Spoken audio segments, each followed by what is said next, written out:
আমাদের কাছে আরো একটি প্রশ্ন এসেছে। আমাদের এক দিনী ভাই প্রশ্ন করেছেন, যাদের মিকাত ইয়ালামলাম তারা যদি ঘুরে গিয়ে জুহফা বা অন্য কোনো মিকাত থেকে ইহরাম বাঁধে তাহলে কোনো অসুবিধা আছে কিনা? যে সম্মানিত ভাই, এই ব্যাপারে রাসূল করিম সাল্লাল্লাহু আলাইহি ওয়াসাল্লামের সেই বর্ণনা আপনাদের মাঝে উল্লেখ করতে চাই।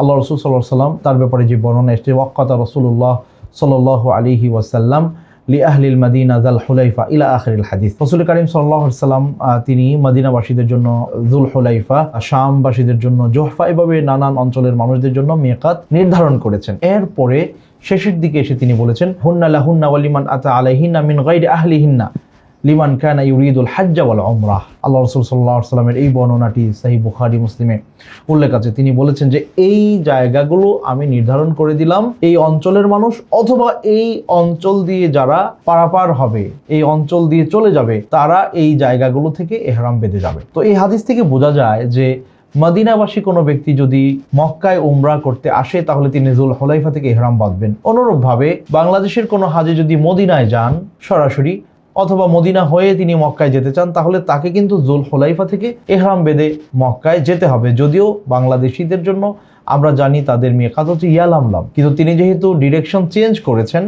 সো মিন গায়রি আহলিহিন্না, ওইখানে বসবাস করতে হবে এটা জরুরি না। যে কোনো ব্যক্তি তিনি যে কোনো মিকাত পয়েন্টে যদি যান, ওই জায়গা অতিক্রম করেন, তার জন্য বৈধ, সেখান থেকে তিনি নিয়ত করে এসে উমরা করতে পারবেন। তাহলে আপনাকে আমরা বলবো যে আপনার মিকাত ইয়ালামলাম হওয়া সত্ত্বেও আপনি যদি জুহফা অঞ্চল দিয়ে যান, যাদের শামবাসীদের মিকাত জুহফা, ওই অঞ্চল দিয়ে যদি আপনি যান, সেখান থেকে আপনি নিয়ত করে এসে উমরা করতে পারবেন।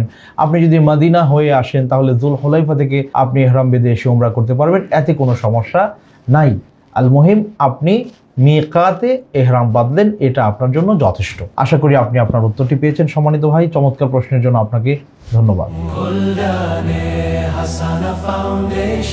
গড়তে আগামী স্বপ্নের নেশন।